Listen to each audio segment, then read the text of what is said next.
본 강의는 한동대학교 김세진 교수와 경북대학교 조규철 교수의 공동 제작으로 제작되었습니다. 이번은 19페이지입니다.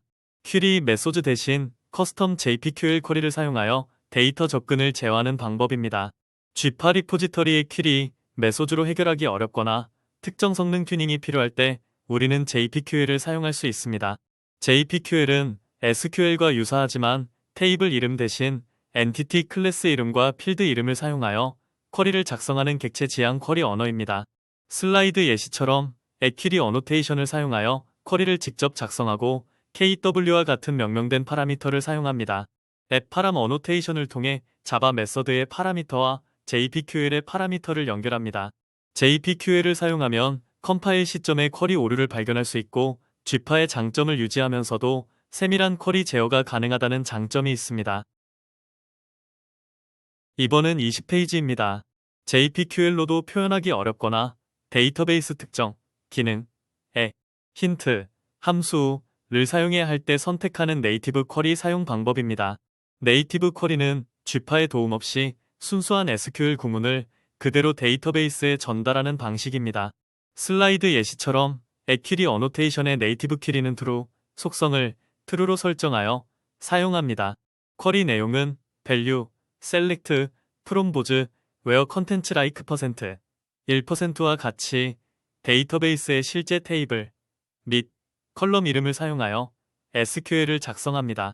파라미터는 1과 같이 위치 기반 파라미터를 사용합니다. 네이티브 쿼리는 G파의 객체 지향적인 특성을 포기하고 데이터베이스 종속적인 코드가 되지만 데이터베이스의 모든 기능을 100% 활용할 수 있다는 강력한 장점이 있습니다. 일반적으로 G파와 JPQL로 해결이 불가능할 경우 마지막 선택지로 활용됩니다. 이번은 21페이지입니다. MySQL RDBMS 개념 복습을 시작하면서 우리가 사용하는 G파와 SQL의 기반이 되는 데이터베이스 시스템의 핵심 구조를 살펴보겠습니다. RDBMS는 데이터를 테이블이라는 구조에 저장하고 이 테이블 간의 관계를 정의하여 데이터의 일관성과 무결성을 유지하는 시스템입니다. 슬라이드에 보이는 것처럼 사용자 또는 애플리케이션 프로그램이 DBMS를 통해 DB에 접근하게 됩니다. DBMS 내부적으로 데이터는 테이블에 저장되며 테이블은 행과 열로 구성됩니다. 열은 데이터의 속성, 게시글의 제목, 내용을 정의하고 행은 실제 데이터 레코드, 특정 게시글 하나를 나타냅니다. 가장 중요한 것은 관계형 데이터 모델입니다.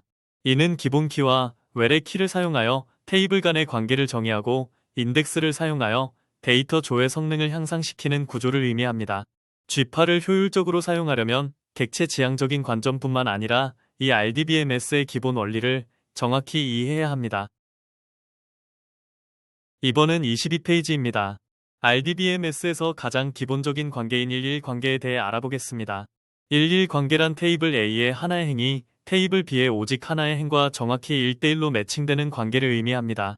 이는 두 테이블의 데이터를 사실상 하나의 엔티티의 두 부분으로 간주할 수 있을 때 발생합니다. 슬라이드의 예시처럼 국가와 수도의 관계가 대표적입니다. 각 국가에는 정확히 하나의 수도가 있고 각 수도는 정확히 한 국가의 수도입니다. 데이터베이스에서 11 관계를 구현하는 방식은 다양하지만 일반적으로 두 테이블 중 한쪽의 다른 테이블의 기본 키를 외래 키로 가지게 하고 이 FK의 유니크 제약을 추가하는 방식을 사용합니다. 예를 들어 캐피틀즈 테이블이 컨트리즈 테이블의 아이디를 외래 키 컨트리 아이디로 가지고 이 컨트리 아이디에 유니크 제약이 걸리면 11 관계가 성립됩니다. 이번은 23페이지입니다. 다음은 현실 세계에서 가장 흔하게 나타나며 데이터베이스 설계에서 가장 자주 쓰이는 N 관계입니다. N 관계란 테이블 A의 하나의 행이 테이블 B의 여러 개의 행과 연결될 수 있지만 테이블 B의 하나의 행은 반드시 테이블 A의 오직 하나의 행과만 연결되는 관계를 의미합니다. 슬라이드의 예시는 관리자와 직원의 관계를 보여줍니다. 한 명의 관리자는 여러 명의 직원을 감독할 수 있지만 각 직원은 오직 한 명의 직속 관리자만을 가집니다. 데이터베이스에서는 N 관계를 N쪽에 외래 키를 추가하여 구현합니다. 즉, Employees 테이블이 Managers 테이블의 PK를 외래 키 매니저 ID로 가지게 됩니다. 이 매니저 ID가 employees 테이블의 여러 행에서 중복되어 나타날 수 있기 때문에 일대다 관계가 성립됩니다. 이 관계는 게시글과 댓글, 부모와 자식처럼 현실 세계에 다 양한 관계를 표현하는 기본입니다. 이번은 24페이지입니다. 세 번째 주요 관계는 N, M 관계입니다. N, M 관계란 테이블 A의 하나의 행이 테이블 B의 여러 행과 연결될 수 있고 동시에 테이블 B의 하나의 행 역시 테이블 A의 여러 행과 연결될 수 있는 관계를 의미합니다. 예를 들어 학생은 여러 개의 수업을 들을 수 있고 하나의 수업에는 여러 명의 학생이 참여할 수 있습니다. RDBMS는 이 다대다 관계를 직접 표현할 수 없기 때문에 반드시 중간에 연결 테이블을 생성하여 1, N 관계로 해소해야 합니다. 슬라이드의 그림은 연결 테이블이 명시되어 있지 않지만 실제 DB에서는 인롤먼트와 같은 연결 테이블이 생겨 학생 테이블의 PK와 수업 테이블의 PK를 외래 키로 모두 포함하게 됩니다. 이 연결 테이블은 학생, 연결 테이블, 수업이라는 두 개의 1, N 관계로 다대다 관계를 풀어주는 역할을 합니다. 이번은 25페이지입니다. 앞서 복습한 MySQL, RDBMS의 세 가지 관계를 다시 한번 구조적으로 확인하고 G파에서의 중요성을 강조하겠습니다. RDBMS의 관계형 모델은 데이터의 무결성을 보장하고 데이터 중복을 최소화하는 정교화의 핵심입니다. 11 관계는 한쪽 PK를 다른 쪽 FK로 사용하고 유니크 제약을 추가합니다. 1. N 관계는 N쪽의 한쪽에 PK를 FK로 가집니다. N, M 관계는 중간에 PK를 FK로 가진 연결 테이블을 만들어 해소해야 합니다. G파를 사용할 때 우리는 이러한 테이블 간의 관계를 자바 엔티티, 객체의 필드에 add on to one, add on to many, add many to many와 같은 어노테이션으로 매핑합니다. G파는 우리가 정의한 이 객체 관계를 기반으로 실제 데이터베이스에서 SQL 조인 연산을 수행하게 됩니다. 따라서 G파를 효율적으로 활용하고 쿼리 성능을 최적화하기 위해서는 객체 관계가 RDBMS의 관계 모델을 정확히 반영하고 있는지 확인하는 것이 필수적입니다. 이번은 26페이지입니다. G파 없이 MySQL에서 테이블을 생성하는 기본 SQL 구문을 복습하겠습니다. 테이블 생성을 위해서는 create 테이블, 테이블 이름, 명령어를 사용합니다. 슬라이드의 예시는 보즈 테이블을 생성하는 구문입니다.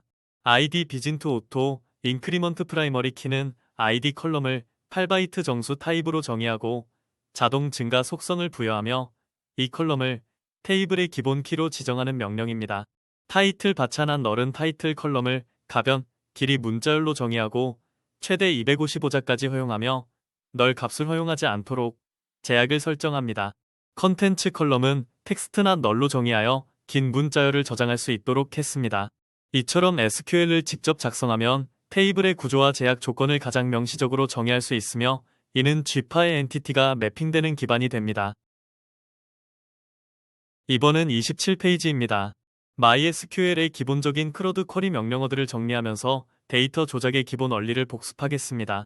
크러드는 create, read, update, delete를 의미하며 모든 데이터베이스 작업의 기본입니다. 이 네 가지 작업에 대응하는 SQL 명령어는 각각 insert, select, update, delete입니다. 우리가 G파 리포지터리를 사용할 때는 이 SQL 명령어를 직접 작성하지 않지만 G파 내부적으로는 결국 이 네 가지 SQL 명령어를 사용하여 데이터베이스와 통신하게 됩니다. 따라서 G파의 동작을 이해하고 디버깅하기 위해서는 이 기본적인 SQL 명령어들의 문법과 역할에 대해 정확히 알고 있어야 합니다. 이번은 28페이지입니다. 인서트 쿼리의 예시입니다. 인서트 명령어는 테이블의 새로운 행, 즉 새로운 레코드를 삽입하는 데 사용됩니다. 구문은 insert into 테이블 이름, values의 형태를 가집니다. 슬라이드 예시처럼 insert into 보즈 values와 같이 타이틀과 컨텐츠 컬럼에 대응하는 값을 지정하여 게시글 테이블의 새로운 레코드를 생성합니다. 이때 id 컬럼은 오토, 인크리먼트로 설정했기 때문에 SQL 구문에 포함하지 않아도 데이터베이스가 자동으로 값을 생성합니다. 이번은 29페이지입니다. select 쿼리의 예시입니다. select 명령어는 데이터베이스에서 데이터를 검색하고 조회하는 데 사용됩니다. 가장 기본적인 구문은 select, 컬럼 목록, from, 테이블 이름, 입니다. 셀렉트, 프롬 보즈는 보즈 테이블의 모든 행과 모든 컬럼을 조회합니다. 셀렉트, 프롬 보즈 웨어 아이디는 1은 웨어 절을 사용하여 아이디가 1인 특정 행만 필터링하여 조회합니다. 여기서 중요한 지침이 있습니다. 우리는 G8을 사용하기 때문에 최대한 셀렉트문만 사용하는 것을 지향합니다.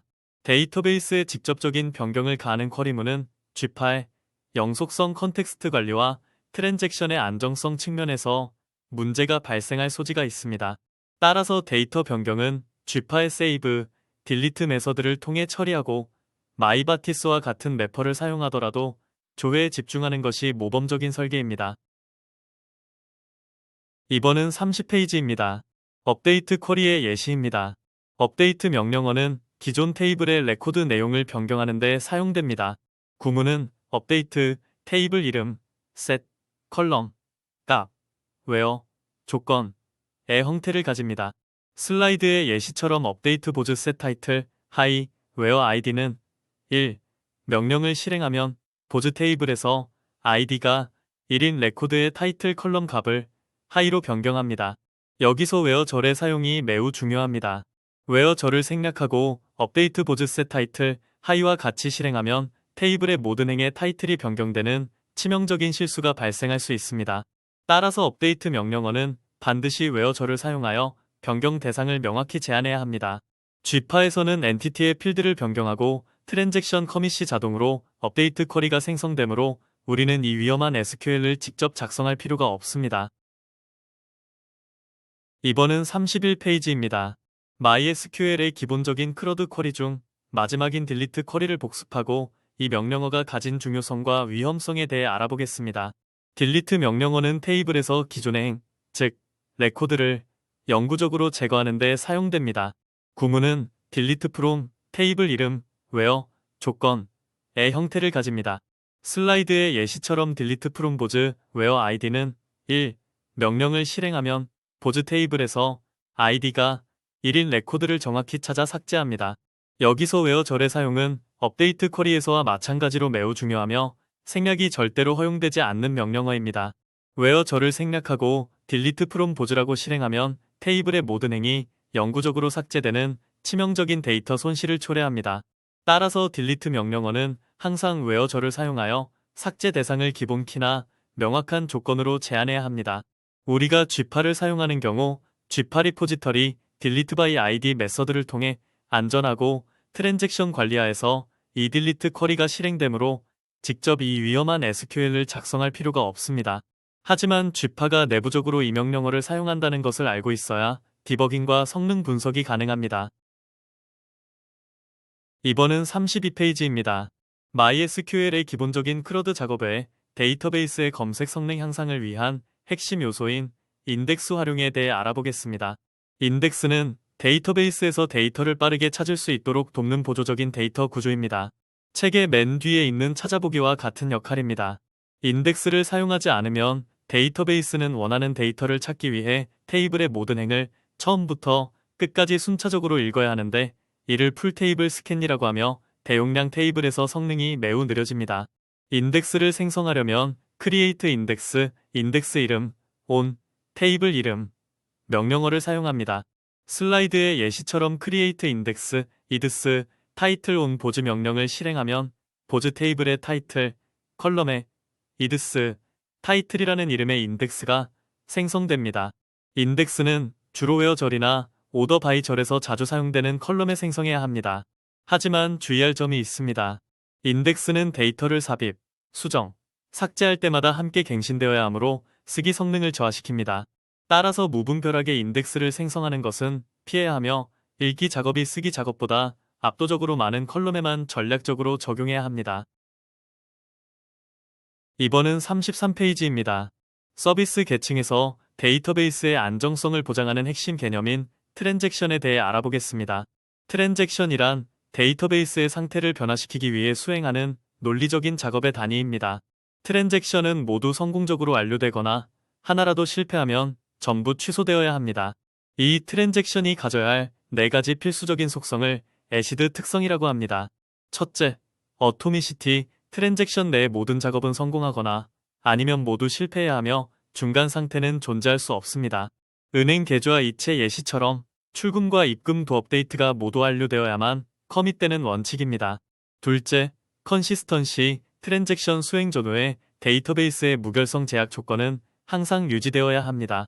셋째, 아이솔레이션, 여러 트랜잭션이 동시에 실행될 때 서로 간섭하지 않고 독립적으로 수행되어야 합니다.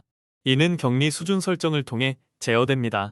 넷째, 듀어러빌리티, 트랜잭션이 성공적으로 커밋된 결과는 시스템 오류가 발생하더라도 영구적으로 저장되어야 합니다. 트랜잭션 엔진은 이 애시드 특성을 보장하며 스프링의 트랜섹셔널은 이 데이터베이스의 기능을 추상화하여 제공합니다. 이번은 34페이지입니다. 스프링 환경에서 트랜잭션을 적용하고 관리하는 방법인 트랜섹셔널 어노테이션에 대해 알아보겠습니다. 트랜섹셔널 어노테이션은 스프링 AOP를 기반으로 작동합니다. 이 어노테이션을 클래스 또는 메서드 레벨에 적용하면 스프링이 이 메서드의 실행 전후에 자동으로 트랜잭션을 시작하고 커밋 롤백하는 코드를 삽입해 줍니다. 이는 개발자가 직접 트랜잭션 관리 코드를 작성해야 하는 번거로움을 완전히 없애줍니다. 트랜섹셔널은 여러 속성을 가집니다. 전파 속성은 트랜잭션이 이미 진행 중일 때 새로운 트랜잭션을 어떻게 처리할지, 기존 트랜잭션을 재사용하는 프라퍼게이션, 리콰이어드, 지정합니다. 격리 수준은 동시성 문제를 제어하며 기본값은 데이터베이스 엔진의 기본 설정을 따르는 아이솔레이션, 디볼트입니다. 또한 읽기 전용 트랜잭션을 설정할 수 있습니다. 트랜섹셔널로 설정하면 데이터 변경이 없는 조회 메서드에 사용되며 하이버네이트와 쥐파에게 변경 감지 작업을 생략하도록 지시하여 성능을 최적화하고 메모리 사용량을 최소화합니다. 이번은 35페이지입니다. 트랜섹셔널의 핵심 기능 중 하나인 롤백 정책에 대해 자세히 알아보겠습니다. 트랜잭션이 실행되는 도중 예외가 발생했을 때 스프링은 자동으로 롤백을 수행하여 데이터베이스의 일관성을 유지합니다. 스프링의 기본 정책은 런타임 예외가 발생했을 때만 자동 롤백을 수행하는 것입니다. 런타임 익셉션은 복구가 불가능하거나 예상치 못한 시스템 오류를 의미하기 때문입니다. 반면에 체크 예외, 체크 익셉션, 익셉션이 발생했을 때는 기본적으로 롤백하지 않고 커밋을 시도합니다. 이는 체크 예외가 복구 가능한 비즈니스 로직 오류로 간주되기 때문입니다. 만약 체크 예외가 발생했을 때도 롤백을 강제하고 싶다면 슬라이드 예시처럼 트랜섹셔널 속성을 사용하여 특정 예외가 발생했을 때 롤백을 수행하도록 명시적으로 지정해야 합니다. 또한 트랜섹셔널은 조회 기능에만 적용하여 불필요한 변경 감지 작업을 방지합니다. 이번은 36페이지입니다. 서비스 인플 계층에서 트랜잭션이 실제로 작동하는 예제와 쥐파의 동작 방식을 연계하여 확인하겠습니다. 서비스 계층의 메서드에 트랜섹셔널이 적용되면 이 메서드는 트랜잭션의 경계가 됩니다. 메서드가 호출되면 트랜잭션이 시작되고 메서드 수행 후 예외 없이 정상 종료되면 자동으로 커밋되며 예외 발생 시 자동으로 롤백됩니다. 핵심은 영속성 컨텍스트의 자동 플러쉬입니다. 쥐파에서는 데이터 변경 작업을 메서드 내에서 수행하더라도 쿼리가 즉시 데이터베이스에 실행되지 않고 영속성 컨텍스트 내부에 저장됩니다. 그리고 트랜잭션이 커밋되는 시점에 쥐파가 변경 감지를 수행하여 변경된 내용에 대한 SQL 쿼리를 한 번에 모아 데이터베이스에 전송하고 커밋을 완료합니다. 따라서의 트랜섹셔널 어노테이션이 없는 메서드에서 영속성 엔티티를 수정하더라도 SQL이 실행되지 않는 실수가 발생할 수 있습니다. 엔티티 수정 시 반드시 트랜잭션 범위 내에서 이루어지도록 주의해야 합니다.